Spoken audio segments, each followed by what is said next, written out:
que es supervisión de trabajo de alto riesgo. Bueno, en primer lugar, pedirle disculpas por cierta música que se está escuchando. Sin embargo, hay una fiesta cerca aquí a la oficina, así que no se puede hacer nada, ¿no? Pero igual espero que me estén escuchando claro. Me vuelvo a presentar para los que no me conocen. Mi nombre es Ángel Cancho, soy ingeniero ambiental y sanitario, con amplia experiencia en lo que es seguridad y salud en el trabajo. Actualmente estoy trabajando, laboro en una empresa que transporta materiales peligrosos para las diferentes minas del Perú, ¿cierto?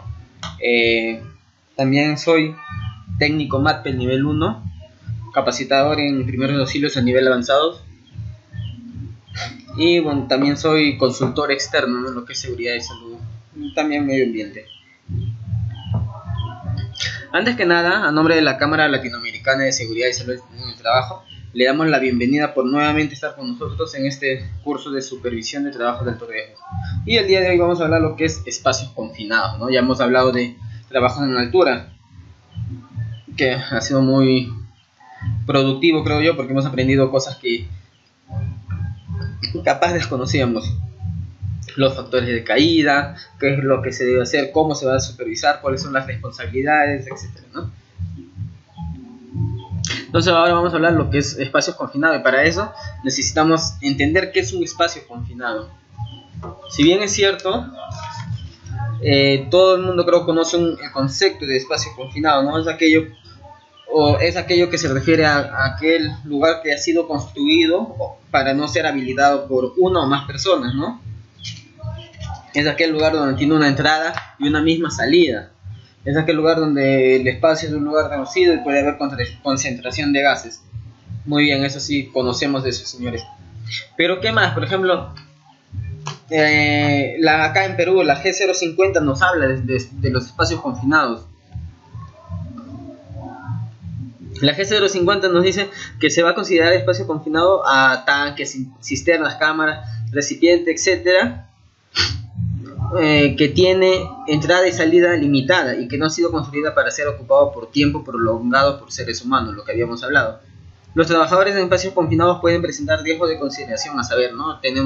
Hoy están expuestos a atmósferas con falta de oxígeno, atmósfera con polvo, peligros mecánicos, descarga de fluido, peligros eléctricos, etcétera, ¿no?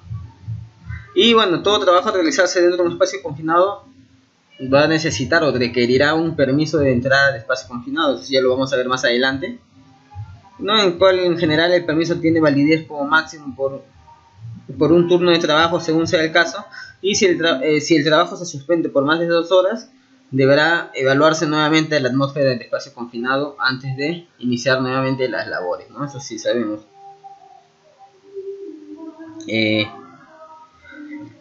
También tenemos que conocer nosotros cuál es el porcentaje de oxígeno ya que debe haber dentro del espacio confinado.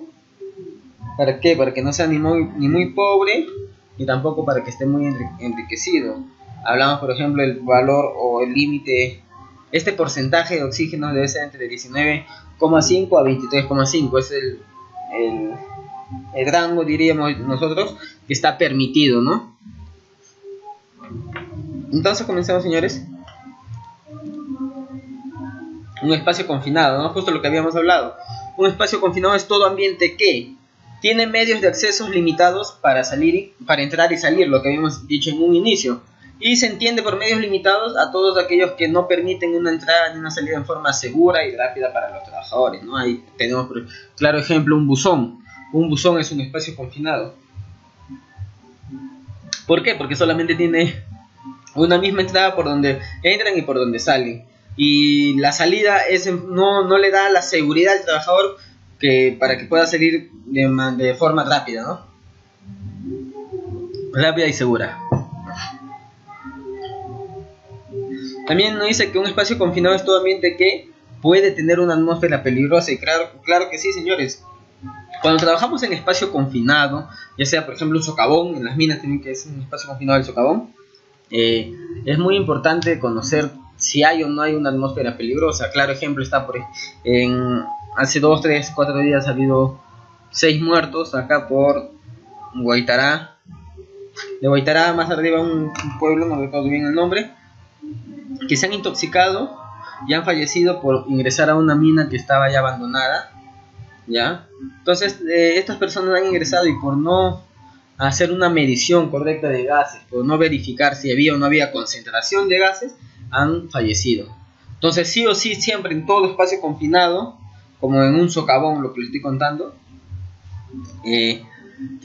tenemos que ver si hay o no hay una atmósfera peligrosa, ¿no? Las características peligrosas en una atmósfera interior puede ser deficiencia de oxígeno, enriquecimiento de oxígeno por más de los 23,5, lo que habíamos hablado, gases o vapores inflamables o polvos explosivos, y los gases, vapores, nieblas o polvos tóxicos, ¿no? También un espacio confinado es todo ambiente que no está diseñado para ser ocupado por seres humanos en forma continua, ¿no? O por tiempo prolongado. Acá hablamos los ejemplos que habíamos dado: calderas, tuberías, molinos, tanques sépticos, silos, etcétera, ¿no? Zanja de excavaciones mayores de 1,20 m también es considerado ya un espacio confinado, porque no puede haber una concentración de gases ahí. ¿Ya? Entonces también las excavaciones de las zanjas son consideradas espacios confinados. Bueno, la entrada no sabemos que es la acción mediante la cual una persona pasa por una abertura hacia el espacio confinado con un permiso requerido. Más adelante vamos a ver cómo es en sí el proceso de entrada, si esta persona solamente tiene que ingresar o tiene que haber una persona que lo acompañe. Si por ejemplo el EPP ahorita en esta imagen es el adecuado o no es el adecuado, más adelante vamos a ver esto, muchachos, ¿no?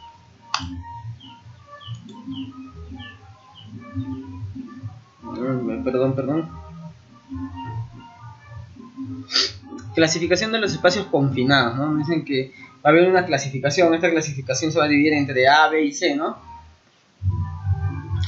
Que mientras que el espacio confinado clase A son aquellos espacios que contienen atmósferas o condiciones que son o pueden volverse inmediatamente peligrosos contra la vida y la salud, según las siglas en inglés IDLH, o también las siglas en español, ¿no? Que es IPVS, que significa inmediatamente peligroso para la vida y la salud. Entonces el espacio confinado que tenga, o el espacio confinado tipo A, son aquellos que tienen mayor probabilidad de causarnos la muerte: un socavón, un buzón, o etcétera, donde aquel que ha tenido o tiene una alta concentración de gases. Estas condiciones incluyen, sin limitarse a ellas, la presencia de vapores inflamables en una concentración de 10%, inflamabilidad de 10%, o más del límite inflamable o explosivo inferior a un contenido de oxígeno menos de 19,5 a 23,5, ¿no? Entonces son los más peligrosos. Cuando hablemos de espacios confinados clase A, son los donde hay la mayor concentración de gases y pueden haber por ejemplo, enriquecimiento de oxígeno que nos va a dar o puede desencadenar un incendio, ¿no?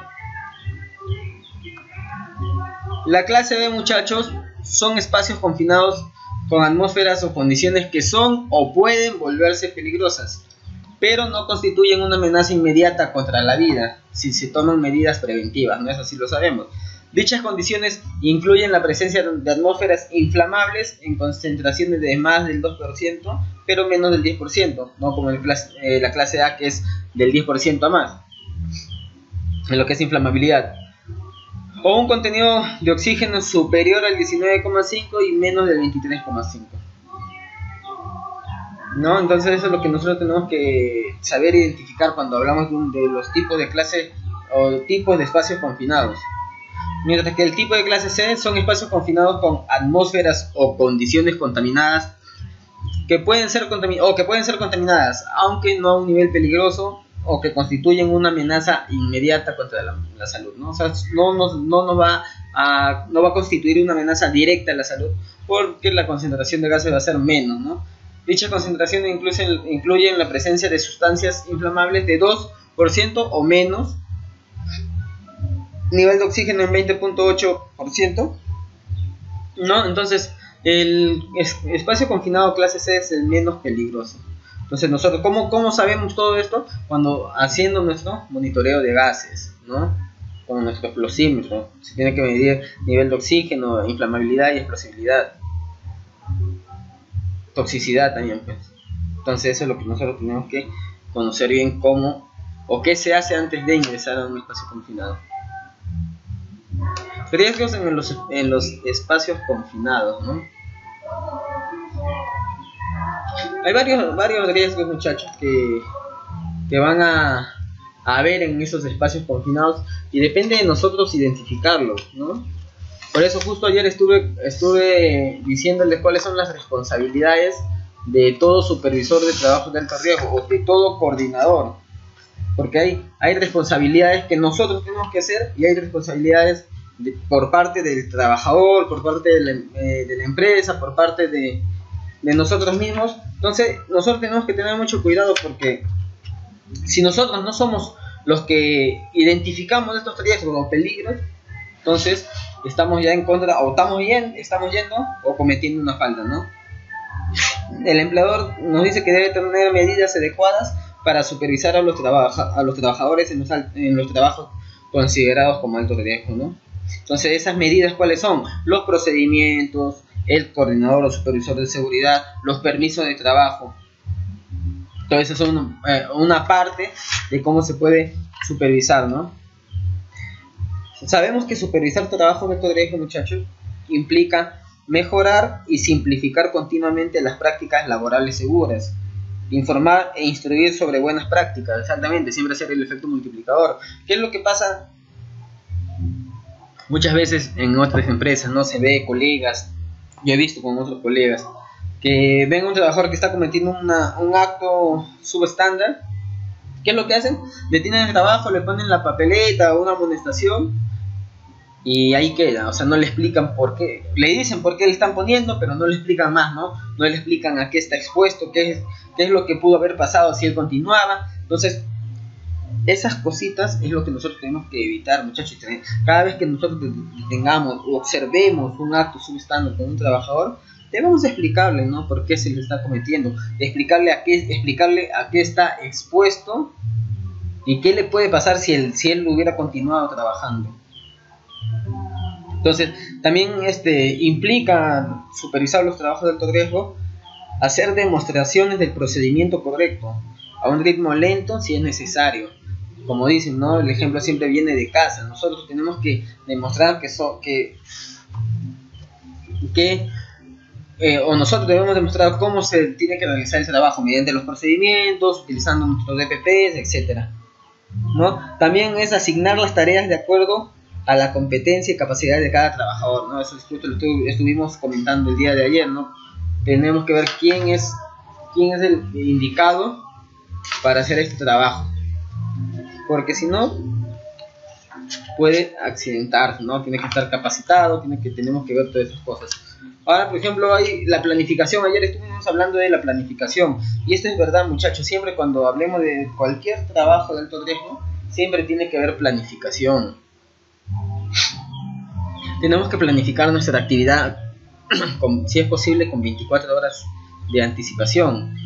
Hablamos de espacios confinados. Trabajar o hacer un trabajo en un espacio confinado es una actividad bien delicada. Entonces, de hecho, siempre va a haber con antelación o anticipación. Nos tienen que comunicar para nosotros tener a la mano nuestros equipos de protección personal, para tener a la mano listo, ¿no?, los equipos de protección personal, de tener o conocer los procedimientos, ir ya pensando cómo o qué deberíamos hacer o qué es lo que se va a hacer en el trabajo, conocer en sí la actividad que van a realizar los trabajadores. Por más que demore 5 o 10 minutitos, igual debemos conocer y seguir los lineamientos de la empresa, ¿no?, lo que nos dicen los procedimientos. ¿Para qué? Para que así analicemos los riesgos y se implementen acciones preventivas, ¿no? Entonces eso nos va a ayudar o nos va a permitir a implementar acciones preventivas, siempre y cuando nosotros planifiquemos con anticipación. También nos dice que dentro de la planificación debemos incluir máquinas, bueno, si les hubiera equipos, como por ejemplo el EPRA. El EPRA es un equipo, o llámenlo así también, es un EPP para mí, es un equipo más, o un EPP avanzado se puede decir. El EPRA es un equipo de protección de respiración autónoma. Entonces tenemos que tener verificar, ¿no?, cuál es su estado, si está cargado o etcétera. Por ejemplo, hace poco en el incendio que hubo donde fallecieron los 3 bomberos, ¿qué fue lo que falló ahí, muchachos? Lo que pasa es que hay EPRAs o equipos de OTAN, equipos de respiración autónoma, que tienden a tener una alarma. Por ejemplo, en minas se utiliza mucho esto, ¿ya? ¿Qué es lo que hace o qué no?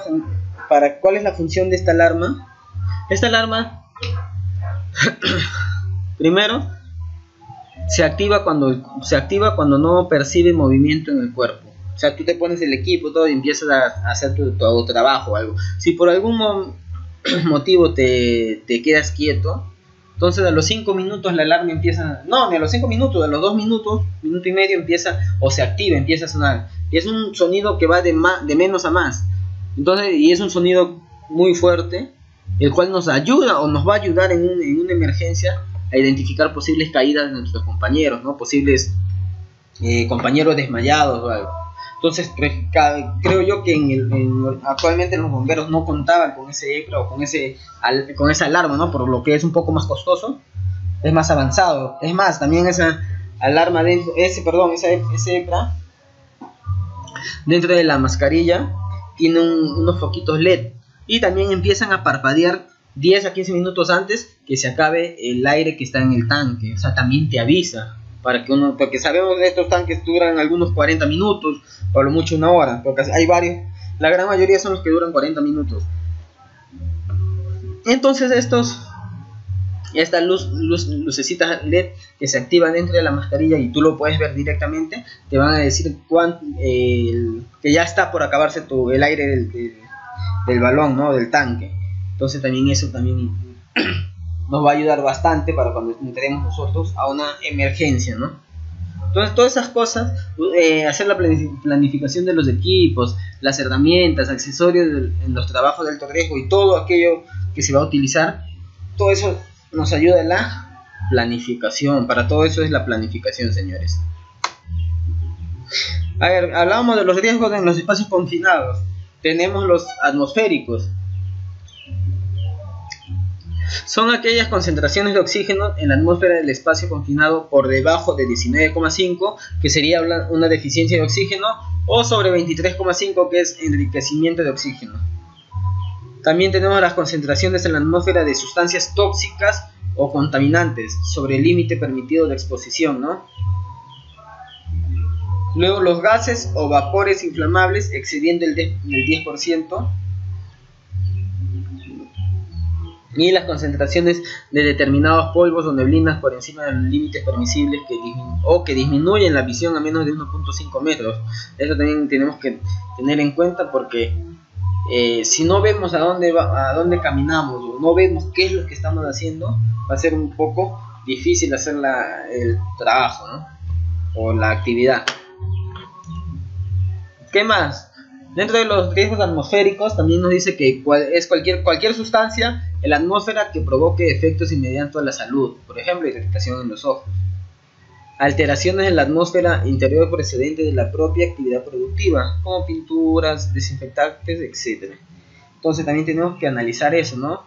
Si dentro de lo que nosotros vamos a utilizar, que vamos a utilizar en nuestro trabajo, una pintura, un desinfectante, va a alterar la atmósfera interior del espacio confinado, y lo cual nos va a generar una molestia o hasta nos puede generar un daño, un accidente. Entonces también eso tenemos que analizar.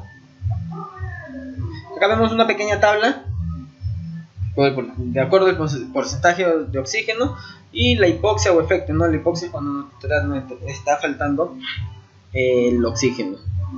De 19 a 16% no hay efectos visibles. De 16 a 12% hay un incremento de la respiración, latidos acelerados, atención, pensamiento y coordinación dificultosa. De 14 a 10% hay una coordinación muscular dificultosa, esfuerzo muscular que causa rápida fatiga, respiración intermitente. Como va a haber una respiración dificultosa también, entonces por ende, si estamos con el EPRA, vamos a consumir más aire de lo que deberíamos. Entonces el tanque o el aire que debería haber durado 40 minutos nos va a durar 20-30 minutos. De 10 a 6%, ya los efectos van a ser náuseas, vómitos, incapacidad para desarrollar movimientos, pérdida de movimiento, inconsciencia y luego la muerte. Y por debajo de 6%, dificultad para respirar, movimiento de convulsión, muerte en minutos, ¿no? Entonces tenemos que esta tabla nos ayuda a saber cuáles son los efectos de acuerdo al porcentaje del oxígeno que tengamos en nuestra área de trabajo. Luego, ¿qué pasa con atmósferas sobreoxigenadas, sobrecargadas, enriquecidas de oxígeno? En concentración de oxígeno que pasa en el 23.5%, la posibilidad y severidad de incendio y explosión se incrementa. Claro, sabemos que un incendio se genera mediante 3 elementos y uno de ellos es el oxígeno. Entonces, si hay más de 23.5, que es lo normal, la posibilidad de que genere un incendio va a ser mucho más alta, o la probabilidad. En concentración de oxígeno sobre 28%, los tejidos ignífugos dejan de serlo. Ya sea hablamos de los delantales, guantes, la ropa, etcétera, ¿no? En una concentración de un 28%. El aceite, las grasas y en general los materiales orgánicos en atmósferas sobreoxigenadas tienen tendencia a arder vigorosamente. El oxígeno puede impregnar las ropas de los trabajadores sin que exista señal física de ello, ¿no?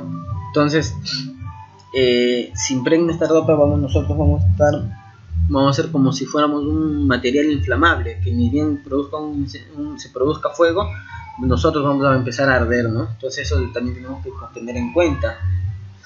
Se ha visto, muchachos, accidentes donde cuando están con su hebra, su mascarilla, su manguera, todo, donde la manguera, por ejemplo, de lepra, ha empezado a arder o se ha prendido con fuego. ¿Por qué? Porque este tanque o el lepra es mal llamado tanque de oxígeno, porque es mentira, lo que tiene dentro no es oxígeno, sino aire. Si fuera oxígeno puro, entonces si hubiera un incendio o presencia de fuego, inmediatamente se va a prender por lo mismo que es oxígeno. Entonces es mal llamado, ¿no? Oxígeno. Entonces nosotros tenemos que también saber qué es lo que tenemos, ¿no? Si es aire, si es oxígeno, hacerle su mantenimiento e inspección si es posible semanalmente, ¿no? Ver la carga, purgar el equipo, porque muchos no purgan el equipo, ver la condición de las correas, de las hebillas, el manómetro, si está o no está, si está funcionando o no está funcionando. Todas esas cositas tenemos que ver en nuestro EPRA, muchachos. ¿Qué más? Riesgos atmosféricos, ¿no? Bueno, seguimos hablando de atmósferas sobreoxigenadas. El oxígeno líquido vuelve espontáneo explosivos materiales como el carbón, madera, cartón, tejidos, etc. El oxígeno, al ser más pesado que el aire, puede acumularse en las zonas bajas como zanjas, pozos, subsuelo, ¿no? Y entonces va a aumentar la presencia también de un incendio ahí, muchachos. Y el oxígeno en estado líquido se mantiene a menos 183 grados centígrados y en derrames produce quemaduras biogénicas, ¿no? Y fragiliza materiales como el acero y el hormigón. Entonces también nos puede generar una quemadura. ¿Cuáles son estos efectos en el ser humano sobre la oxigenación o el enriquecimiento de oxígeno?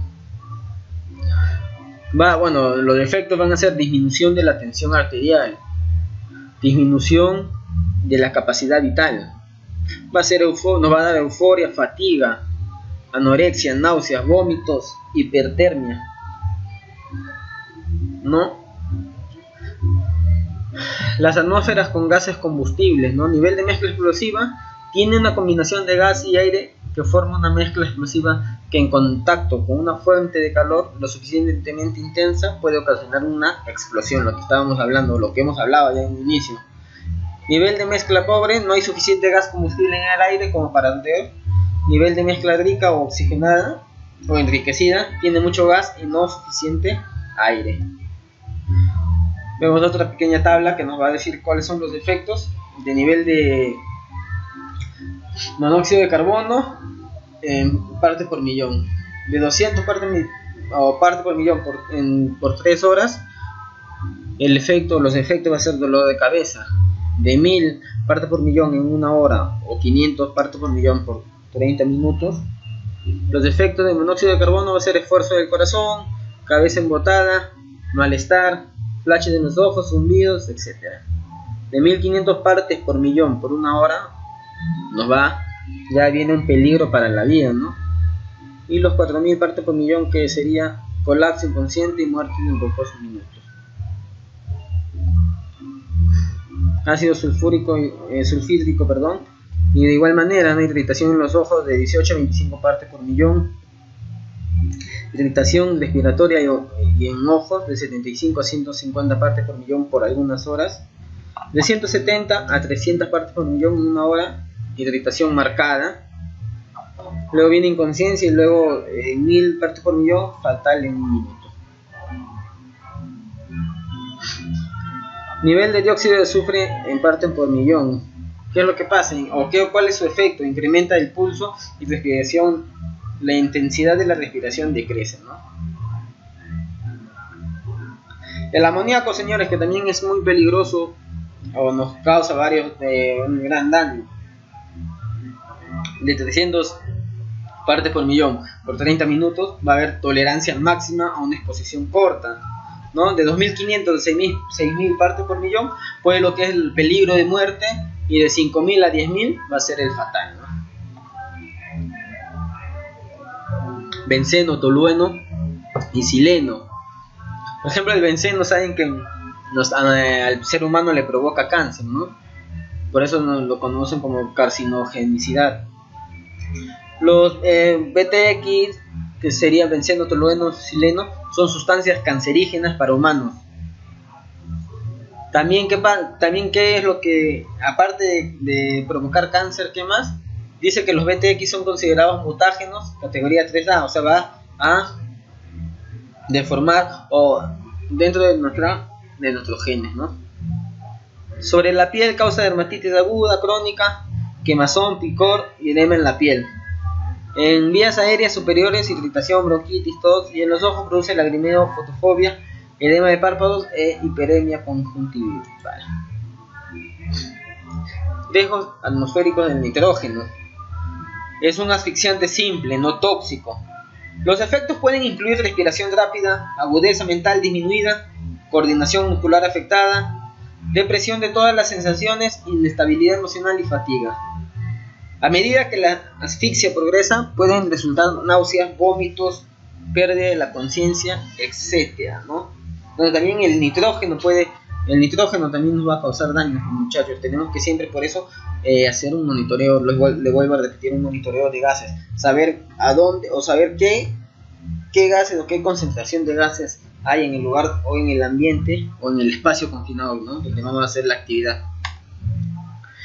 El IDLH, que ya lo habíamos dicho, inmediatamente peligroso para la vida y la salud, por sus siglas en inglés, es cualquier condición que posea una amenaza a la vida o salud durante una entrada, o que pueda causar efectos a la salud, daños adversos irreversibles, o que pueda interferir con la habilidad de un individuo de poder escapar a un espacio que requiera permiso. Eso ya lo habíamos visto.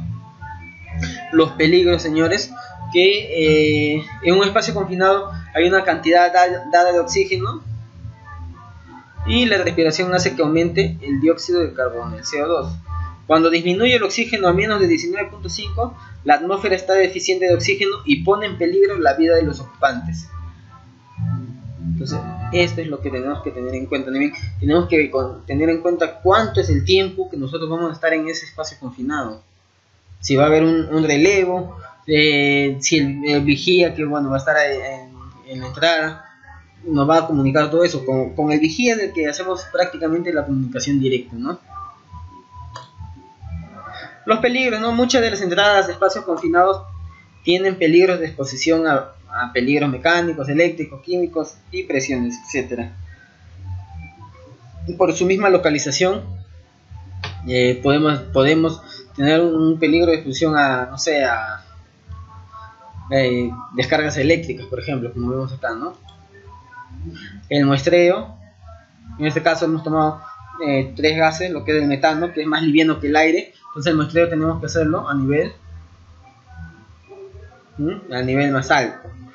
El monóxido de carbono, que es igual que el aire, tendríamos que hacerlo a nivel medio, como vemos acá, y el sulfuro de hidrógeno, que por ejemplo es más pesado que el aire, lo tendríamos que hacer a más en la parte más honda, ¿no? Entonces también eso tenemos que conocer nosotros qué gas está ahí, ¿no? Y conocer sus propiedades para poder hacer un buen muestreo o un buen monitoreo.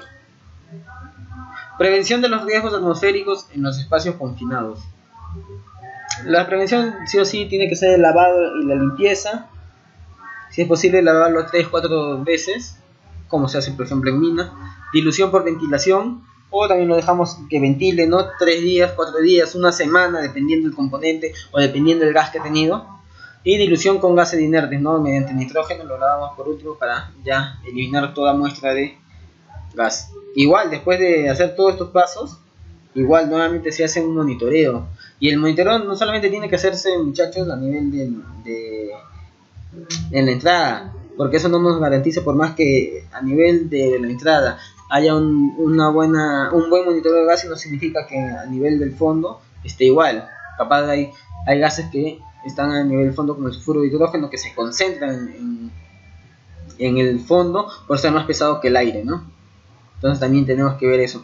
El monitoreo siempre es constante, muchachos. Siempre tiene que ser un explosímetro.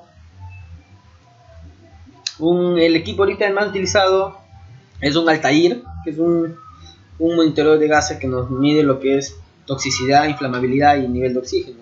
Esos tres factores, o esos tres siempre tienen que monitorear: toxicidad, explosividad, inflamabilidad o nivel de oxígeno, perdón. ¿Y qué otros riesgos hay en espacios confinados, muchachos? Los físicos, ya hemos visto los atmosféricos. Los físicos, ¿cuáles son estos físicos? Podemos sufrir golpes con unos engranajes, soporte de cañería, serpentinas, rompeolas, superficies resbaladizas o inclinadas, ya sean esferas, hilos, etc., ¿no? Entonces, también nuestro lugar de trabajo no es que sea también fácil. Como lo dijimos de un inicio, en un espacio confinado es un lugar donde ha sido construido para que no sea habitado por mucho tiempo por una persona o por más personas. Entonces el acceso a este espacio confinado también va a ser un poco difícil por su espacio reducido, por sus propios componentes que hayan en este espacio confinado.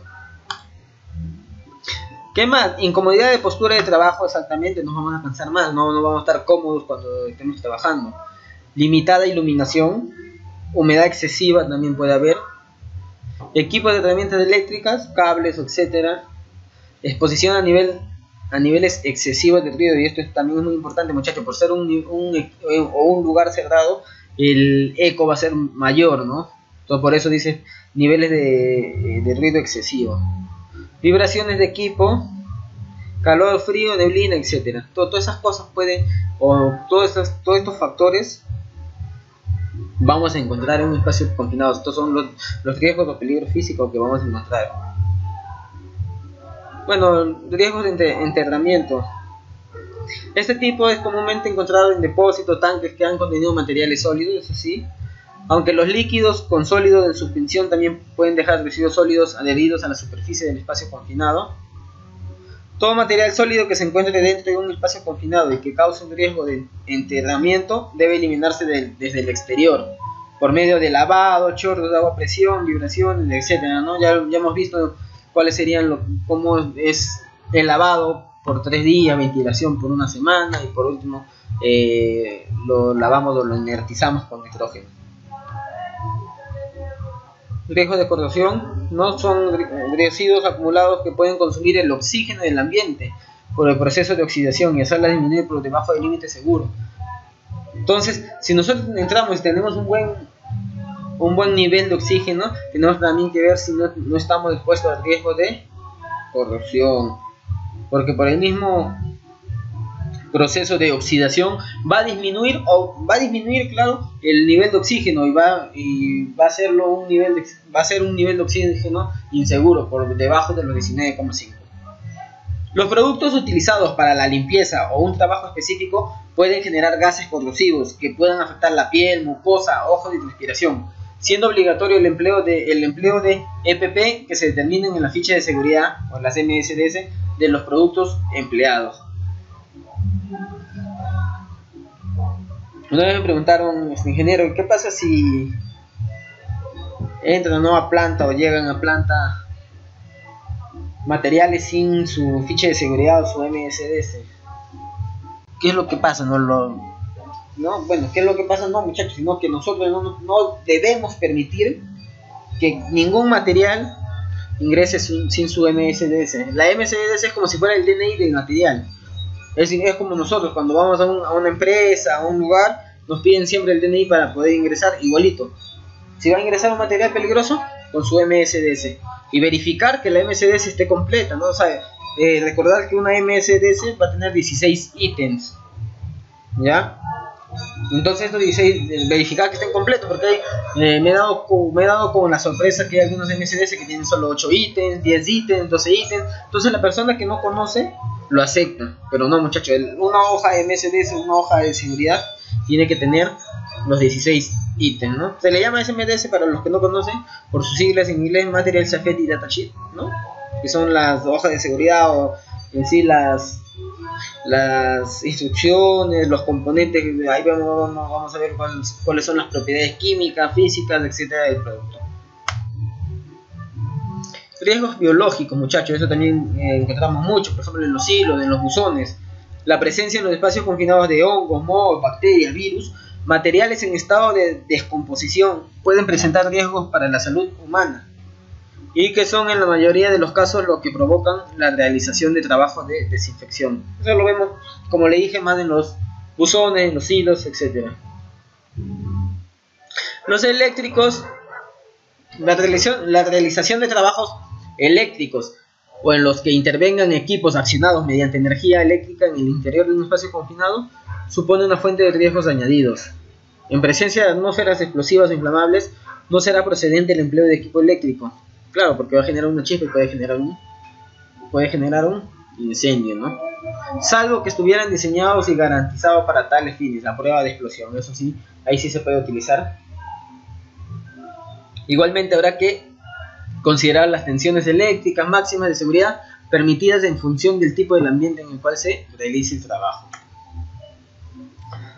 Otra medida fundamental de protección y de seguridad en que los trabajos de instalaciones eléctricas deberán realizarse en ausencia de tensión y solo en casos excepcionales y con personal calificado, se permitirá trabajar con tensión. Para suprimir la tensión se debe aplicar el estándar de bloqueo y etiquetado, ¿no? Las famosas tarjetas. De eso sí ya vamos a hablar cuando hablemos de trabajos eléctricos, hablaremos de las famosas tarjetas. ¿Qué otro? También estamos expuestos, muchachos, a visibilidad pobre, iluminación adecuada, superficies resbaladizas, no pueden albergar roedores, reptiles, arañas, etc. Maquinarias externas propias o ajenas que generen vibraciones, ruidos, gases y vapores en el entorno del espacio confinado. Por eso también tenemos que ver, no, por ejemplo, en obras. A veces en obras, les dije, ¿no?, en un inicio que toda zanja o excavación también es considerado un espacio confinado. En obras, cuando por ejemplo quieren construir quieren construir o quieren demoler, como quieran verlo, ¿no? Quieren construir un supermercado o algo y quieren que tenga su estacionamiento subterráneo, van a tener que hacer o excavar a nivel bajo piso o bajo suelo, como quieren llamarlo. Entonces imagínense cómo tienen ahí también uno de los peligros es que tienen que tener o van a estar expuestos al humo o al monóxido, como quieran verlo, de la grúa o de la maquinaria en sí que estén utilizando, ¿no? El tractor o lo que sea. Entonces ahí también el personal está expuesto. Es como en los trenes, las locomotoras. Las locomotoras pasan por las vías y hay momentos en que pasan por túneles. Y esto pasó, por ejemplo, en una anécdota en donde estoy elaborando. Una locomotora se malogró justo en un túnel. Entonces, ¿qué es lo que había pasado? Eso fue, acá hay responsabilidades compartidas. Porque el procedimiento para que una locomotora salga de base es que el vigilante de puerta de por donde salgan, ya sea si se va para rumbo sur, rumbo norte, o sea, si se va para Callao, a DQM, se va a Chinalco, a diferentes minas.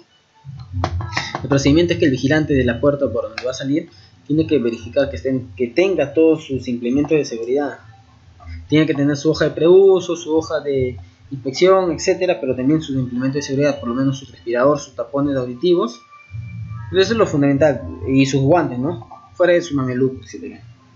Entonces el vigilante no había supervisado, no había visto que tenga eso, no lo había supervisado y eso lo dejó salir, ¿no? Porque aquel personal o aquella cuadrilla que no tenga eso no se le va a dejar salir. Entonces, como le dije, ¿no? La locomotora se malogró justo en pleno túnel y no tenían ellos sus respiradores. Entonces el humo de la locomotora se concentró y empezó a entrar, y fue donde felizmente, bueno, no hubo un fatal, pero sí hubo desmayos, hubo intoxicación. Entonces, como le dije, no, ahí hubo responsabilidades compartidas, ¿no? Culpa de los trabajadores, culpa del vigilante por no hacer una buena inspección de los EPPs o de los implementos que deberían estar llevando los trabajadores. ¿Sí? Vamos a ver un pequeño video, muchachos, para que más o menos entiendan de qué trata. A ver.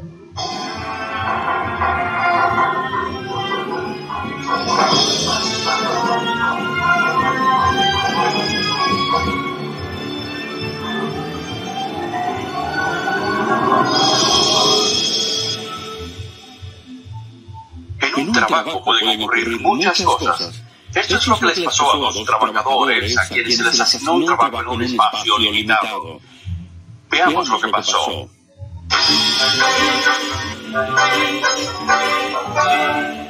Bill. Bill, ven, por favor. Ven. Bill, te tengo un trabajo que hay que hacer.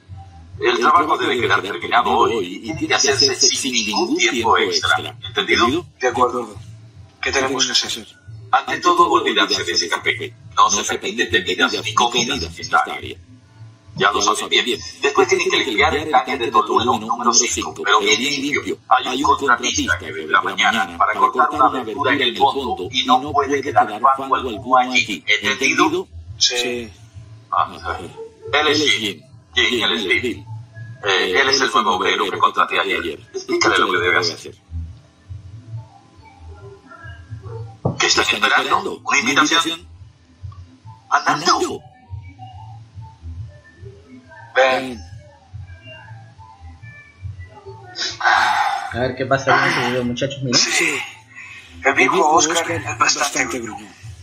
Siempre quitando esa tablilla de notas. Posiblemente duerme con ella.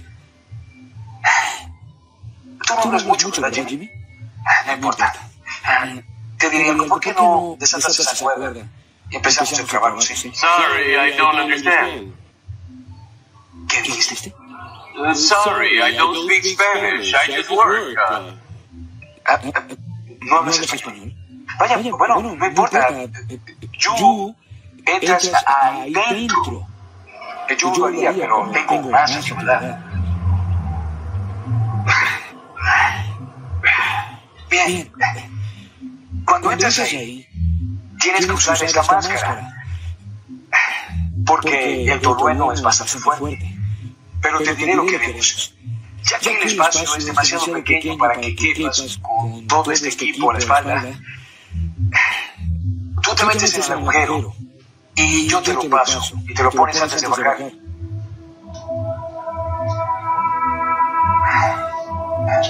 ¡Jimmy!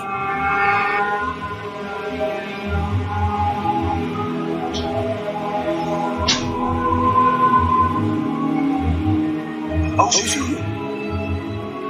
Bien, coloquemos la sierra en posición para poder cortar el tanque. Corta aquí una abertura de 3 centímetros.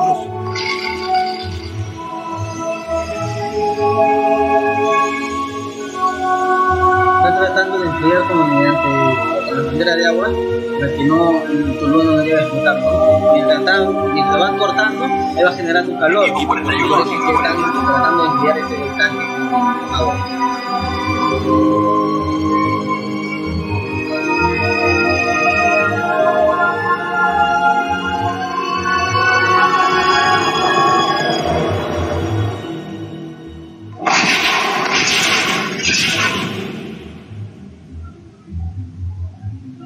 embargo, no fue suficiente por lo que vemos. Se completaron 2 de los 3 cortes. El tercero estaba terminado en un 95% cuando las chispas inflamaron las sustancias que había dentro del tanque. El resultado fue la muerte de uno de los bomberos y la de Jimmy, el hombre atrapado dentro. Un espacio limitado tiene las siguientes características. Su forma y tamaño permiten la entrada de una persona.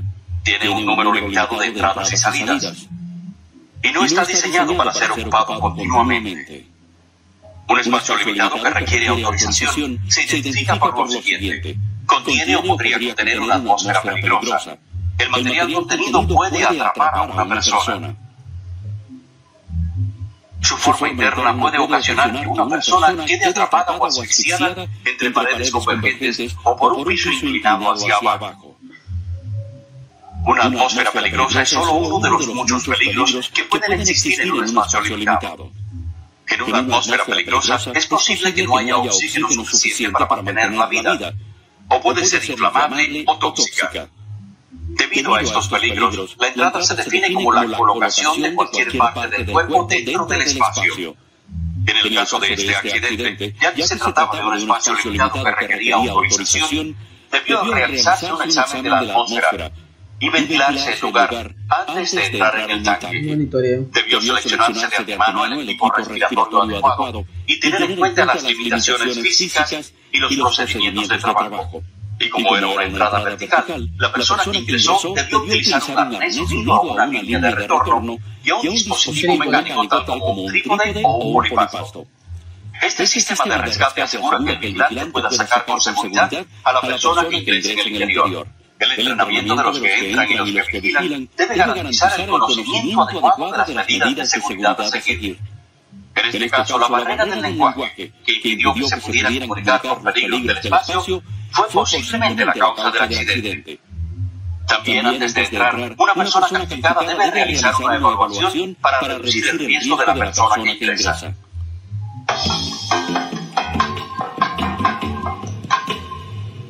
Sam es empleado de la División de Distribución de Agua de una ciudad del Medio Oeste.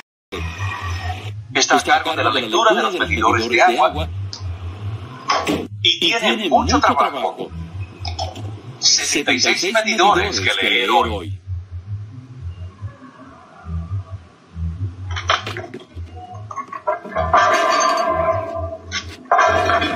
Oye, Sam, ¿me escuchas? Sam, soy Frank. ¿Dónde estás? Sam, si me escuchas, llámame. Sí, Frank, ¿qué pasa? Tengo mucha prisa. ¿Tienes esta noche que la pelea va a ser buena? Sí. Sí, iré, pero aún me quedan 40 paradas por hacer antes de terminar.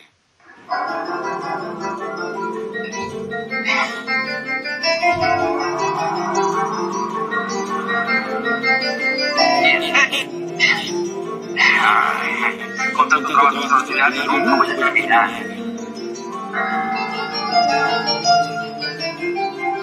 Se llama McClodio. ¿McClodio qué? Pero Juanita, tiene buen alcance. ¿Dónde está Sasa? ¿Llegará a tiempo? Sí, dijo que vendría. Hoy le tocó la ruta al oeste. Ya sabes lo que pasa cuando le toca esa ruta. Terminas al anochecer. Raquel, llama a Sam otra vez. Está retrasado.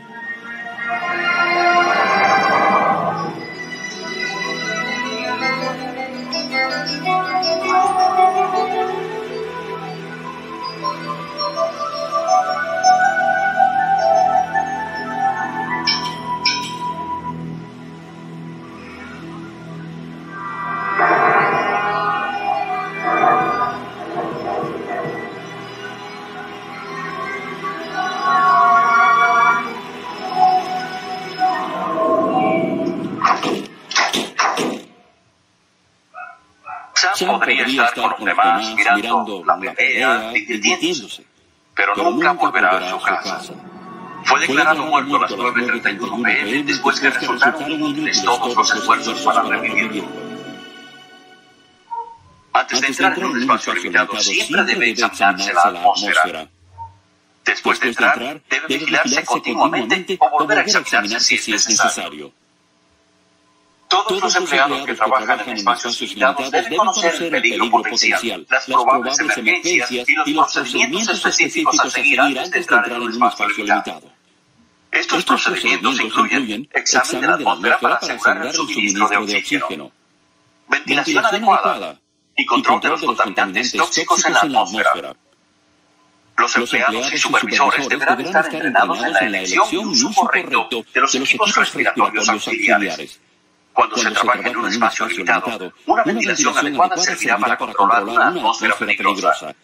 Hay dos tipos de ventilación mecánica: ventilación local de extracción y ventilación general. La ventilación local absorbe los contaminantes en su punto de origen, eliminándolos.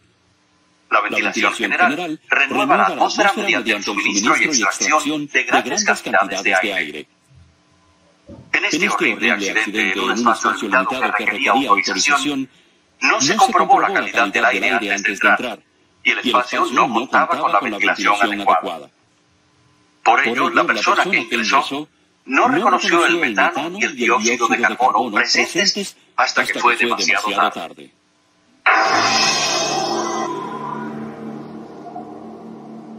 Hoy Glenn debe soldar un oxiacetileno en vaso de un antiguo reactor. Como las pruebas demostraron que no había suficiente oxígeno y el higienista de la empresa notó partículas dentro del reactor, Glenn utilizará un suministro de aire. Está utilizando un EPRA.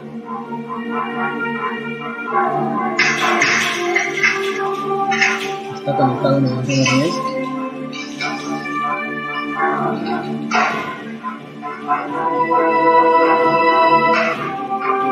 Habrán hecho una medición, un monitoreo para ver cuánta cantidad de oxígeno hay. Saben que una chispa puede desencadenar un incendio. Da la orden que se abra.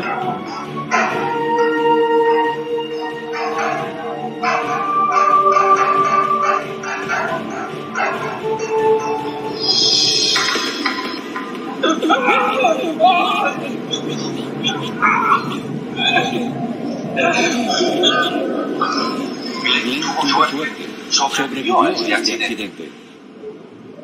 La investigación del accidente mostró que la máscara de Glenn fue alimentada con oxígeno puro. El oxígeno puro nunca se debe utilizar cuando se suelda. Por eso, la rosca de un cilindro de oxígeno es diferente a la de uno de aire tipo D, que es el apropiado para esta aplicación. La persona que conectó este cilindro utilizó un adaptador que eliminó ese dispositivo de seguridad integrado. Una fuga de oxígeno en la manguera de alimentación provocó que la máscara explotara, incendiándose. Aunque Glenn era un soldador experto, el no haber examinado de antemano el equipo le ocasionó dolorosas quemaduras en el rostro. Las personas que trabajan en espacios limitados deben, por su bien y el de sus compañeros, conocer los peligros que ofrece un espacio limitado. Planear la entrada anticipadamente y acogerse a las medidas de seguridad pueden salvarle su vida. Antes de entrar a un espacio limitado, verifique que el permiso está completo, firmado y autorizado. Se ha levantado una barrera alrededor del espacio. Las líneas de entrada han sido tapadas, desconectadas o obstruidas. Se ha realizado la clausura y rotulación de cualquier equipo eléctrico. El espacio está ventilado. Ha llamado todo el EPP necesario. Todos conocen el plan de acción ante emergencias y los procedimientos de rescate.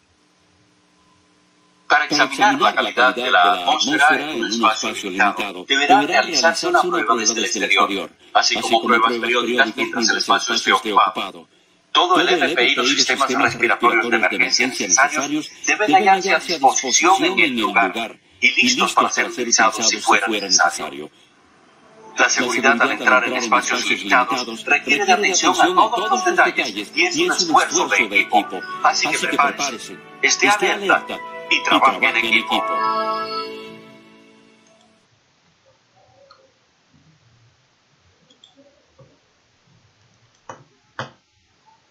Entonces, muchachos, interesante el video, ¿no? En el primer caso, en el primer accidente que pasó en este video, muchachos, ¿qué fue lo que pasó? ¿Cuáles fueron estas causas, no? Primero, que se puede observar que el trabajador no recibió una inducción y no tampoco no recibió una inducción de seguridad, así como una inducción operativa, ¿no? En el cual se le explica cuáles son o qué trabajo va a realizar y a qué peligros va a estar expuesto. Tampoco por no hablar el mismo idioma, también fue una manera, diría yo, ¿no? que contribuyó a este accidente, ¿no? De igual manera, en todos los casos, como visto en este video, siempre es importante verificar o hacer un monitoreo, porque un monitoreo de gas, ya hemos dicho ya 3 cosas que se tienen que monitorear: nivel de oxígeno, inflamabilidad y toxicidad. Eso es lo que nosotros tenemos que monitorear siempre. Esos son esos 3 puntos. ¿Ya? Hay que seguir, muchachos, porque capacitación y entrenamiento. Señores, el personal que realice trabajos en espacios confinados debe recibir un adiestramiento teórico y práctico, complementando así un entrenamiento adecuado, mínimo 16 horas. El entrenamiento debe llevarse a cabo por personal calificado. El grupo no debe superar la cantidad de 12 alumnos. Esto igual lo encontramos, por ejemplo, en el anexo 14b del Decreto Supremo 055-2010. Ahí también nos dice las horas de qué curso es obligatorio en el anexo 14b y cuál es las horas o la cantidad de horas por curso.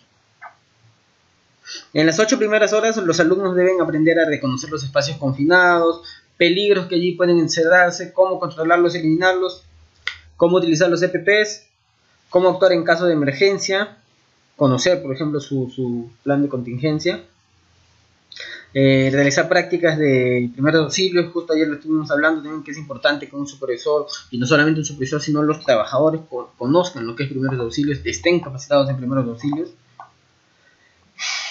Señalización y prevención y combate de incendios, ¿no? También cómo combatir el uso de extintores, etc. En las siguientes 8 horas del curso se deben realizar las prácticas o simulacros de lo aprendido el día anterior. Para realizar prácticas se debe disponer de un espacio confinado simulado, usando andamios, cilindros, mantas de lona gruesa, etc. Y en la práctica los alumnos deben llevar a cabo lo aprendido según las órdenes del instructor, ¿no? Como vemos en la imagen. Tiene que haber sido así una práctica para que ellos demuestren o pongan en práctica lo que han aprendido.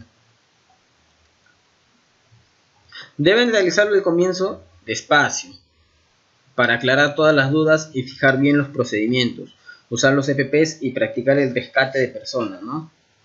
Ayer estuvimos viendo que los tipos de arnés, por ejemplo, no, que el arnés AP que tiene, por ejemplo, unas argollas adicionales que para cuando se trabaja en espacios confinados, como podemos observar acá, se enganchan estos adicionales que tienen en los hombros para que pueda descender o ascender en caso de lo que es espacio confinado, ¿no? Y acá vemos un trípode, acá vemos el vigía y en sí todo el personal que debe estar o debe estar dentro de un trabajo con espacio confinado. Las prácticas deben ser certificadas para mostrar en caso sea requerido el momento de realizar el ingreso a espacio confinado, eso sí sabemos. Calificación, ¿no? El trabajador ingresante es el trabajador calificado y habilitado para realizar labores en espacio confinado. No es aquel que ha llevado su curso de 16 horas, ha pasado este curso y está entrenado y conoce todos los peligros, conoce cuáles son las medidas de prevención, conoce el plan de contingencia, etc. El vigía, lo que estábamos hablando, ¿no? Es el trabajador calificado y habilitado que debe estar ubicado fuera del punto de ingreso o salida del espacio confinado para observar y mantener en comunicación con el personal que labora dentro del espacio confinado. Y esto es importante, muchachos. El vigía es uno de los personajes, diría yo, más principales o más importantes, porque él es el que está en constante comunicación con la persona que está dentro del espacio confinado. El vigía tiene que estar ahí durante todo el tiempo que dure el trabajo, ¿no? Entonces él también tiene que ser una persona alerta, estar activa, constantemente estar hablando con el personal, y si siente o ve una acción, una condición extraña, entonces inmediatamente comunicarse con el personal para que salga, o en todo caso si no te responde, sacarlo, ¿no? Inmediatamente. Esa es la función del vigía. El supervisor autorizante, supervisor o trabajador calificado y habilitado, responsable del lugar o área de trabajo donde se realizan los mismos. Se puede decir que es el dueño de las instalaciones, ¿no? El solicitante, señores, es el supervisor o trabajador calificado y habilitado, responsable de llevar adelante y o coordinar la ejecución de los trabajos. Debe conocer ampliamente el funcionamiento del área de trabajo y la gestión y administración de los permisos de trabajo. En este caso sería el jefe de área o gerente de área, ¿no? Es el responsable de la supervisión efectiva del trabajo. El ejecutante es el trabajador, o es en sí es él o los trabajadores que van a permanecer durante toda la duración del trabajo. Entonces ellos van a ser los ejecutantes, ¿no? Responsable de supervisar la ejecución del trabajo y asegurar el cumplimiento de lo especificado en el permiso de trabajo. Debe conocer ampliamente cómo se efectúan los trabajos y tener en claro todos los procedimientos de seguridad aplicables para su ejecución. Importante, nos dicen, ¿no?, que ninguna tarea puede comenzar hasta que el supervisor o responsable de trabajo, ya sea el jefe de grupo o el capataz, por ejemplo, haya comunicado a los trabajadores los riesgos de dicha tarea, medidas preventivas necesarias, la definición de roles y responsabilidades, además de haber gestionado el permiso de trabajo correspondiente, ¿no? Permiso de trabajo para espacios confinados. Es la base de todo plan de entrada al espacio confinado. Con ella se pretende garantizar que los supervisores han adoptado una serie de medidas fundamentales para que se pueda ingresar al espacio confinado.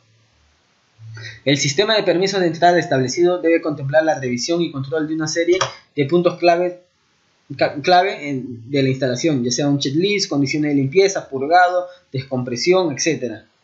Y especifique las condiciones en las que el trabajo debe realizarse y los medios a emplear. El permiso del espacio confinado debe ir firmado por el supervisor autorizante, el supervisor solicitante y el supervisor ejecutante. Esas tres firmas tiene que tener, ¿no? Quién autoriza el permiso, quién solicita y quién es el que va a ejecutar. Ser válido solo para una jornada de trabajo, completarse con instrucciones y procedimientos de trabajo que regulen las actuaciones concretas a seguir durante los trabajos en el interior, ¿no? Eso sí, ya lo hemos visto. El permiso de trabajo debe haber monitoreado la atmósfera interior del espacio confinado. Establecer medidas preventivas a adoptar, ya sean ventilación, control previo, posterior, ya puede ser insuflación, por ejemplo. Establecer los equipos de protección personal a utilizar, ya sea máscara respiratoria, el EPRA, el arnés, la cuerda de seguridad, el trípode, etc., ¿no? El permiso de entrada al espacio confinado debe establecer las herramientas y equipos de trabajo a utilizar, tensiones eléctricas, de trabajo en material eléctrico, establecer las condiciones de trabajo, iluminación, humedad, etc., ¿no? Y bueno, acá vemos, muchachos, este es un modelo de un permiso de trabajo en espacios confinados. Y claro que no voy a decir qué empresa es, pero es un modelo en el cual vemos, por ejemplo, primero vamos a ver los datos generales, lugar o base, en caso de que haya varias bases, el área del departamento, zona, lugar de trabajo, fecha, hora inicial y hora final, descripción del trabajo que se va a realizar. Personal ejecutor propio, contratista tercero. Vigía, acá va el nombre del o de los vigías. En este caso tenemos hasta para 3 nombres. Y nombre y firma de las personas que ingresarán al espacio confinado, ¿no? Que tenemos un espacio para poner hasta 10 personas. Nombre, apellido y las firmas. De ahí viene lo que son los peligros y riesgos y las pruebas atmosféricas. Deficiencia de oxígeno, que no tiene que ser menor a 19.5, si estuvieran expuestos a choques eléctricos, materiales peligrosos, otro tratamiento, etc. Gases o vapores inflamables mayor al 10% de inflamabilidad. La prueba atmosférica, ¿a qué hora se hizo? La hora, la temperatura y el resultado. Prueba de oxígeno también. inflamabilidad menor al 10%, ¿no? Y así todos los monitoreos o lo que se deberían hacer durante o antes de ingresar a un espacio confinado, los gases tóxicos, monóxido, etc. También los requerimientos de seguridad, ¿no? Que nos dice que si se ha ventilado, por ejemplo un tanque, si se ha ventilado, sí, ¿no? O no aplica. La iluminación, corte, sistema eléctrico, acceso seguro, equipo de protección personal, los básicos, el oído, vista, respiradores, equipo de respiración autónomo, trabajo en caliente si se va a realizar, etcétera, ¿no? Equipo de rescate, protección máter. Y algunas instrucciones específicas si es que las hubiera. Y luego, para terminar este permiso de trabajo, vemos las firmas, ¿no? Lo que estuvimos hablando, ¿no? Jefe supervisor responsable del área, quien es aquel que autoriza a realizar el trabajo bajo las condiciones indicadas, ¿no? Entonces él va a firmar, tampoco no es firmar por firmar, él está autorizando que todo lo que dice en el permiso de trabajo es verdad. Responsable del trabajo es aquel que va a estar durante las 8 horas, 5 horas que dure la actividad, no es aquel que ha comprobado las condiciones de trabajo y ha entendido las instrucciones, nombre, firma y la hora también. Y bueno, acá vemos el visto bueno de seguridad industrial. Como le dije, como ayer estuvimos justo, le estuve comentando, recuerden que seguridad no es el que no autoriza, seguridad simplemente da el visto bueno del procedimiento o que el llenado del permiso de trabajo esté correctamente. Por eso dice visto bueno de seguridad industrial. Nombre, firma y la hora. Y acá, bueno, si hubiera una cancelación del permiso, ¿por qué se ha cancelado, no?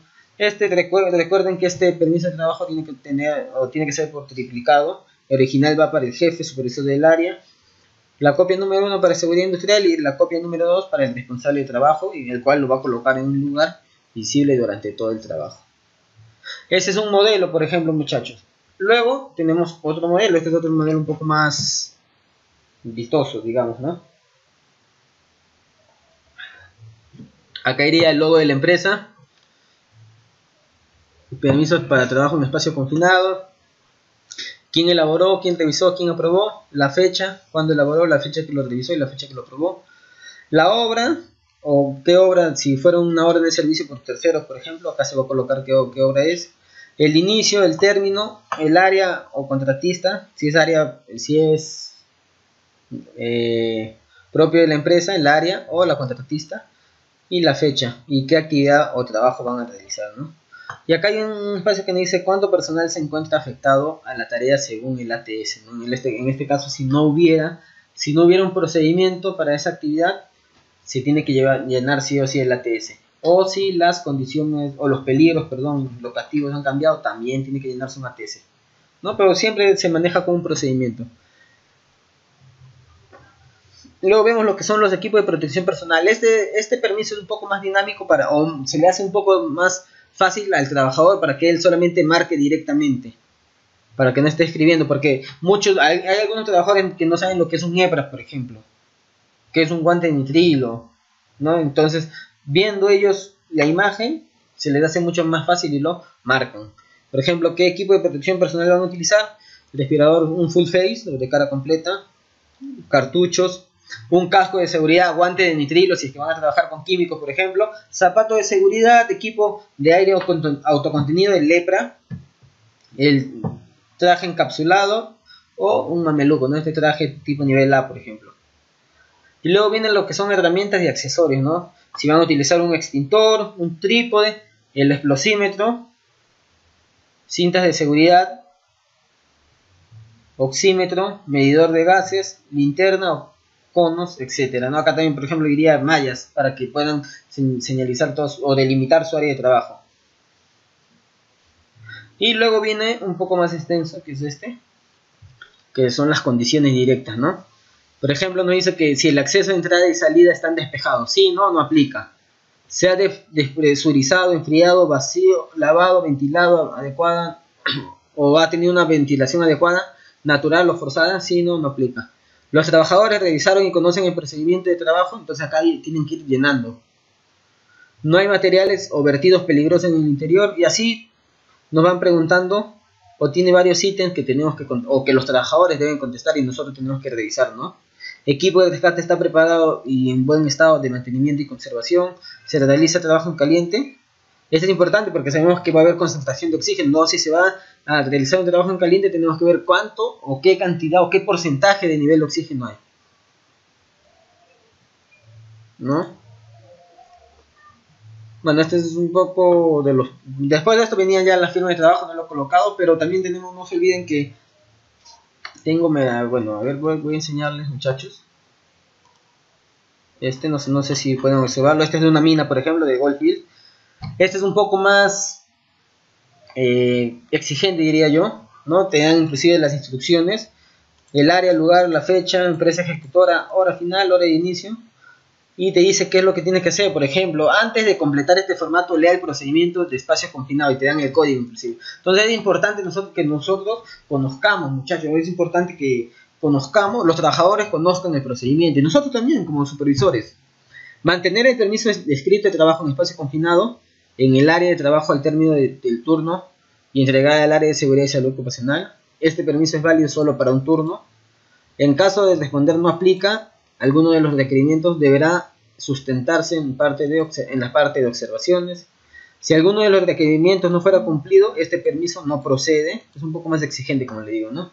Las casillas del formato sin información registrada deben ser cerradas. Y así sucesivamente, muchachos. Tenemos una lista de verificación. El personal ha recibido capacitación de seguridad para trabajo en espacio confinado. Si no aplica, observaciones. Acá inclusive todo tiene que ver si o no aplica. No hay la opción no.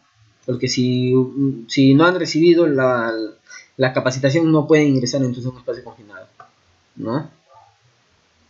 Acá hay varias preguntas. Descripción de la tarea, involucrados en la tarea. Equipo de protección requerido, EPP básico, casco de seguridad, careta de malla, botas de gel, zapatos eléctricos, ¿qué es lo que vamos a utilizar?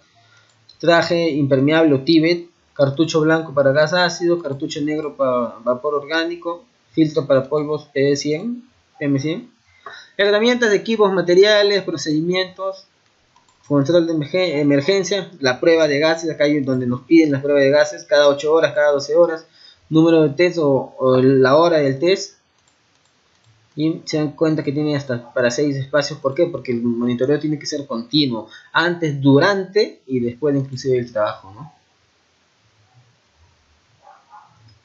Acá hay 2 casillas que dicen otros. Este otro puede ser consultar con el área de higiene industrial. Dice ¿por qué? Porque ahí puede haber gases que no estén acá en esta lista, pero que según nuestra hoja MSD o según el lugar donde vamos a trabajar, sabemos que hay concentración de otros gases. Entonces acá vamos a poner, ¿no?, qué gases y la concentración. Y la autorización de supervisión, ¿no? Supervisor de la empresa supervisor de la empresa ejecutora, supervisor de seguridad de la empresa ejecutora, responsable del área y responsable de seguridad o empresa de supervisor de seguridad. Entonces este permiso es un poco más exigente, muchachos, ¿no? Entonces, vamos a continuar.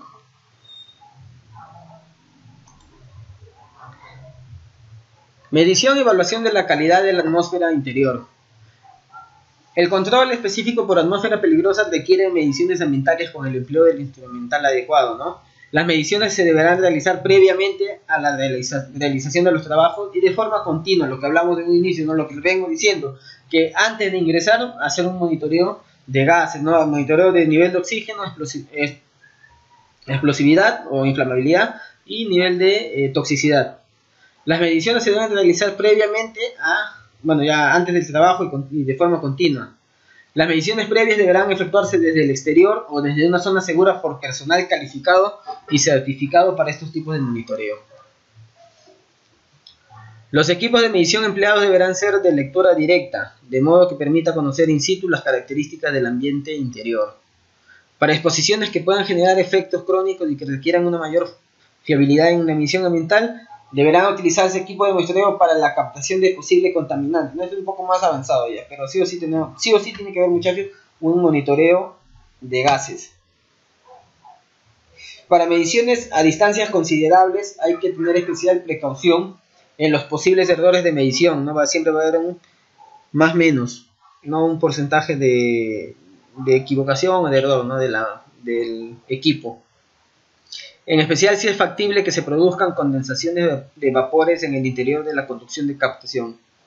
Para autorizar el ingreso a un espacio confinado, personal calificado de los monitoreos realizará las pruebas atmosféricas iniciales, verificando los siguientes parámetros: oxígeno, que tiene que estar entre 19.5 y 23.5, gases o vapores inflamables, que tienen que ser 0%, y contaminantes tóxicos menores a los límites de exposición permitidos, ¿no? La preparación, muchachos, preparación o principios básicos antes de ingresar a un espacio confinado. Entonces acá tenemos que tener en cuenta cuáles son estos pasos para la preparación de los principios para ingresar a un espacio confinado.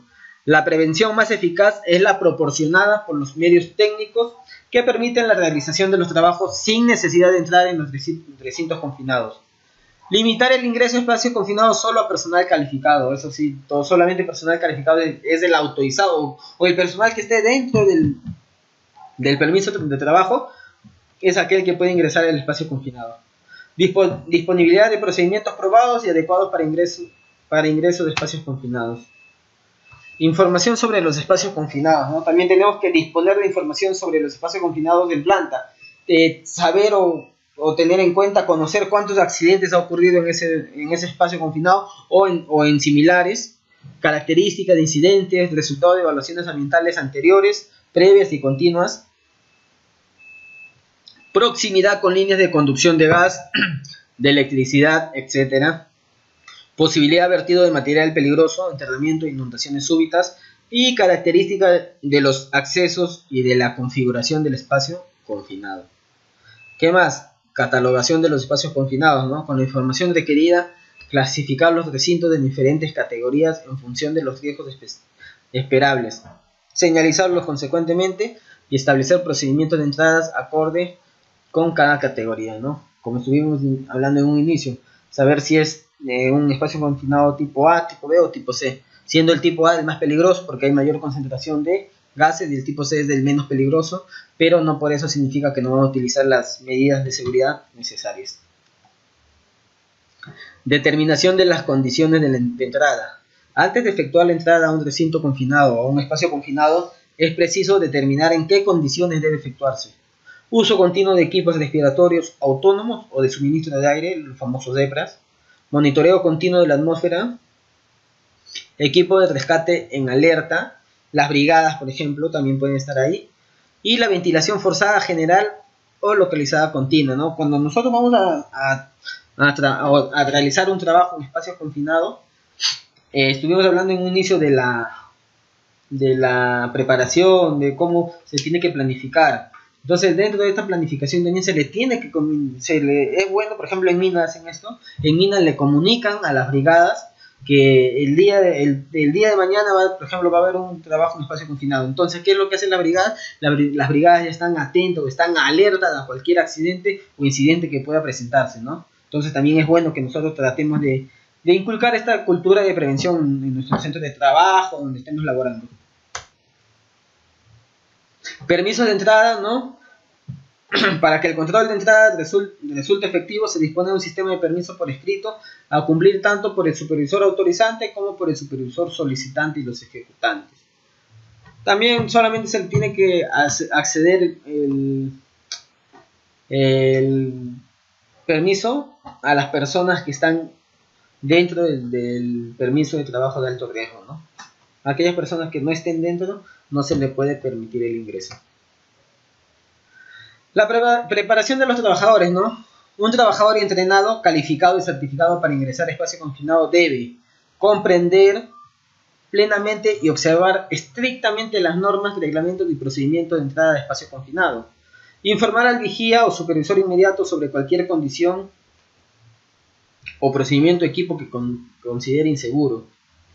Advertir a los demás colaboradores sobre un peligro, procedimiento, precauciones, etc., ¿no? Informar al vigía o supervisor sobre cualquier lesión o señal incapacidad que ocurra durante el trabajo, ¿no? Entonces, por eso el vigía es nuestra mano derecha durante el trabajo, ¿no? Durante el tiempo que dure el trabajo, porque el vigía es quien se va a comunicar directamente con nosotros, ¿no? Y nosotros directamente con él. Entonces, él tiene que ser una persona también atenta, tiene que ser una persona que esté alerta siempre, igual que el trabajador que ha ingresado, ¿no? El trabajador también tiene que ser una persona competente, calificado, habilitado, y que comprenda, conozca todas las medidas de seguridad, los procedimientos, etcétera, ¿no? El trabajador también tiene que tener una habilidad para el uso de herramientas, equipos y accesorios. Debe tener habilidad para usar respiradores, equipo autónomo de respiración, o sea, tiene que tener entrenamiento, ¿no? Tenemos que haberlo entrenado a todos los trabajadores que van a ingresar, tienen que tener un entrenamiento. Sistemas de candado y etiquetas, del famoso loto, rescate, equipo de protección personal, arnés, etcétera, ¿no? Mantener registros, protección contra incendios, comunicaciones, práctica, todas esas cosas es lo que debe conocer el trabajador. Y para eso tiene que haber sido entrenado, ¿no? Tiene que haber sido capacitado. De ahí también, muchachos, tiene que el reconocimiento médico para el ingreso, patologías contraindicadas, ¿no? No tiene que sufrir de claustrofobia, vértigo, epilepsia, dolor agudo, hipoacusia, etcétera, ¿no? O cualquier otra incapacidad para el trabajo a realizar. Controles convenientes, comprobación, vacunación infantil contra poliomielitis, hepatitis A, alertar al personal para el diagnóstico precoz de la leptospirosis, etcétera, ¿no? Y la edad máxima sugerida para el inicio de la profesión es de 35 años, nos dice, según los doctores, por ejemplo, los especialistas médicos, ¿no? Reconocimientos médicos periódicos, ¿no? Diagnóstico y seguimiento de las patologías indicadas. Tenemos que hacer un monitoreo, o el doctor o la enfermera o profesional tiene que ir a hacer un monitoreo de acuerdo a las patologías indicadas al trabajador. Trastorno debido a postura forzada de sobreesfuerzo, control de audición y de la visión. Acá control de la audición es importante, muchachos, porque como dije, ¿no? Por ser un espacio confinado, por tener un área de trabajo reducida, cualquier ruido que se haga dentro del espacio confinado, el eco va a ser mucho mayor y por ende va a afectar más a la audición, a nuestros tímpanos, ¿no? También tiene que la edad máxima sugerida para el trabajo en espacio confinado, 50 años en este caso. Programa de vacunaciones, tiene que haber un programa dentro de la empresa, un programa de vacunaciones para todo el personal, no solamente para el trabajo, para los que ingresan a un espacio confinado, sino también en sí para todo el personal. Ventilación, muchachos, ¿no? Ya estamos más o menos, ya conocemos cuáles son los requisitos para que una persona pueda ingresar. Ahora, ¿qué más tenemos que ver? La ventilación, ¿no? Cómo vamos a ventilar este espacio confinado en el hipotético caso que tenga o haya mucha concentración de gases. La ventilación es una de las medidas preventivas fundamentales para asegurar la inocuidad de la atmósfera interior, tanto previa a la realización de los trabajos, caso de encontrarse el ambiente contaminado, ¿no? Generalmente la ventilación natural es insuficiente y es preciso recurrir a la mecánica, ¿no? A la ventilación forzada. En un espacio confinado no va a haber una buena ventilación de forma natural, entonces sí o sí tiene que ser forma mecánica. Cuando sea factible la generación de sustancias peligrosas durante la realización de los trabajos, la eliminación de los contaminantes se realizará mediante extracción localizada. La velocidad del aire no debe ser inferior a 0.5 metros sobre segundos y el nivel en el que puedan encontrarse los operarios. Todos los equipos de ventilación deben estar conectados a tierra, eso sí sabemos.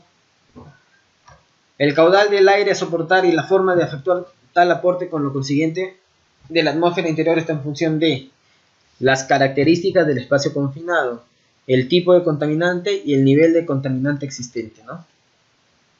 La extracción, por ejemplo, para extraer gases de mayor densidad que la del aire se debe introducir el tubo de extracción hasta el fondo del recinto, como vemos en la imagen, posibilitando que la boca de entrada a este sea la entrada natural del aire. Entonces debe ser una extracción. Va a extraer todos los gases y por otro va a ver la salida. Insuflación. En cambio, si se trata de sustancias de densidad similar o inferior a la del aire, se debe insuflar aire al fondo del recinto, facilitando la salida del aire por la parte superior, ¿no? Entonces vamos a... Una cosa es por extracción y otra cosa es insuflación, ¿no? Acá vamos, por ejemplo, en esta imagen están introduciendo aire para que los gases salgan directamente por la entrada. Ventilación, normas generales, ¿no? Ventilación portátiles bivalentes aplicables como aspiradores o insufladores de alta capacidad. Los equipos de ventilación deben revisarse periódicamente su funcionamiento, ¿no? Entonces, ¿qué es lo que pasa? A veces no se hace una inspección, no solamente a los equipos de ventilación, sino en sí a todo, al equipo EPRA, al equipo del taller, etcétera. ¿Por qué? Porque no lo tienen contemplado en su programa de inspección, en su programa de seguridad. Y no solamente eso, sino que muchos de las personas o de los supervisores no saben o no tienen un formato hecho, ¿no? Y no saben qué es lo que se tiene que revisar y por ende no lo hacen. No saben qué es lo que se tiene que inspeccionar y por ende no lo hacen. Seleccionar adecuadamente el soplado o aspiración, dependiendo, ya hemos visto cuándo se sopla o cuándo se aspira. Situar la boca de aspiración o soplado a la altura conveniente, dependiendo las características del recinto. Y asegurarse de que el aire de ventilación aportado sea de calidad respirable y no esté afectado por gases de escape de motores de combustión, aire, etc., ¿no? O sea, el aire que vamos a introducir dentro del espacio confinado no tiene que estar contaminado, ¿no? Porque si no va a haber una suma de gases contaminantes. Ventilación forzada o casos especiales, ¿no? Trabajo de generación con contaminantes. Trabajo con foco de emisión localizado, soldadura, oxicorte, etc. En todo tipo de recintos confinados, la ventilación idónea a aplicar es el sistema de extracción localizada con la boca de aspiración actuando directamente sobre el foco de emisión, ¿no? Por ejemplo, si vamos a cortar, vamos a soldar, sí o sí tiene que haber una ventilación forzada continua. No solamente antes de ingresar, sino durante el trabajo. También tiene que haber una ventilación continua. Porque por lo mismo estamos cortando, estamos construyendo, suponiendo, como les dije en el ejemplo inicial, va a haber, por ejemplo, polvo, va a haber gases, etc. Entonces la ventilación tiene que ser continua. Igual que los monitoreos, no olvidar. Construcción y mantenimiento de grandes tanques, por ejemplo. Independientemente del tipo de trabajo, con generación de contaminantes para ventilación con equipos portátiles de grandes tanques, se puede conseguir agresiones de eficacia mediante equipos de ventilación de alto caudal. Entonces, dependiendo también, muchachos, el volumen del espacio confinado, por ejemplo, si es un gran tanque, también depende el volumen o el caudal en sí del nivel de aire que se va a ingresar, ¿no? Dependiendo de la ventilación. O de acuerdo a eso, vamos a ver qué ventilación es la apropiada. El control de gases evacuados exige aplicar ventilación por aspiración, por ejemplo. En caso extremo se puede hacer quema controlada de los gases extraídos y situar la boca de aspiración en la zona alta o baja del recinto, dependiendo si el gas o vapor inflamable es menos o más denso que el aire. Presencia de contaminantes de elevada toxicidad. Cuando en el ambiente a ventilar existen contaminantes especialmente tóxicos, es indispensable proceder el filtrado del aire extraído antes de su vertido de la atmósfera libre, ¿no? Eso sí, muchachos, cuando en el ambiente a ventilar, por ejemplo, existen contaminantes especialmente tóxicos, es indispensable proceder el filtrado del aire. Esta ventilación, ¿no? Este equipo de ventilación tiene un filtrado también, ¿no? Que por ahí va a pasar los contaminantes, todo, y se va a filtrar todo, y solamente va a dejar, se puede decir, que aire descontaminado en la atmósfera libre, porque si no también haríamos un daño a las personas o a la población, ¿no? El EPP, bueno, acá vemos una máscara full face, arnés de la cabeza, cuerpo de la máscara, que es esto, desde el visor, válvula de aireación, válvula de exhalación, que es esta, y conexión aérea. Esta es la conexión, muchachos. Bueno, para los que han utilizado una full face o un EPRA, saben de lo que estoy hablando. Igual con lo que le dije en el inicio, ¿no? Por dentro, acá hay unas luces LED que nos dice nos dice cuándo se va a acabar. Bueno, no todos, en algunos casos nos dice cuándo es que se va o cuánto es tiempo que falta para que se acabe el nivel de aire en nuestro balón. ¿Sí? Equipo de protección personal, ¿no? El EPP debe ser adecuado para el tipo de tarea o labor que realice el personal de su empresa, ya sea guantes y mangas, máscara de soldador, cascos, respiradores y filtros, casacas, mandiles, zapatos, etc., ¿no? Dependiendo de lo que estemos expuestos, tenemos que escoger el EPP. Medición de atmósferas peligrosas, un detector multigase y explosímetro que nos va a leer y seguir todas las instrucciones de forma detallada, realizar una prueba de destrucción de flujo antes del uso diario, purgarlo, realizar prueba funcional con mayor frecuencia si el equipo se encuentra expuesto a silicona, silicatos, etc., ¿no? Y volver a comprobar la calibración si el equipo está sometido a impactos, eso sí. Antes de entrar, planifique lo que estábamos hablando. El supervisor de ingreso debe firmar el permiso de ingreso a espacio confinado, medir las concentraciones del monitoreo. Todas las mediciones se deberán efectuar con instrumentos certificados propios de cada empresa, ¿no? Nos dice que siempre hay que examinar el aire en distintos niveles para asegurarse de que todo el lugar es seguro. Si el aire es bueno cerca de la abertura, no quiere decir que sea bueno en el fondo, ¿no? Entonces siempre por eso por niveles, antes, durante y después del trabajo. Examinar la atmósfera también nos dice, ¿no? Utilizar un contenido de oxígeno, ya hemos hablado de eso, ¿no? De 19 a 23,5. Límite de explosión en menos de un 10%. Examinar los gases tóxicos, el más común es el monóxido de carbono. Nivel de exposición permisible a menor de 35 partes por millón. O cualquier otro material peligroso según lo determine el uso del lugar, o también lo determinen las hojas MSDS, ¿no? De cualquier, no podemos averiguar. Importante, en el momento que un límite se excede, no importa la razón, todo el personal saldrá inmediatamente del espacio confinado. Y nadie puede quedarse hasta que las condiciones atmosféricas regresen a niveles seguros. No se harán excepciones, ¿no? Entonces, ¿quién va a decir si ha excedido o no ha excedido? El personal que está adentro, porque él es el que está haciendo monitoreos continuos. ¿A quién le va a comunicar? A todo el personal que esté dentro y también al vigía. El vigía también tiene que estar atento y él es el que va a comunicar también a todos los demás trabajadores que estén ahí, ¿no? Y bueno, la regla de oro de espacios confinados: no ingresa a un espacio confinado si no ha revisado y entendido el procedimiento para el ingreso.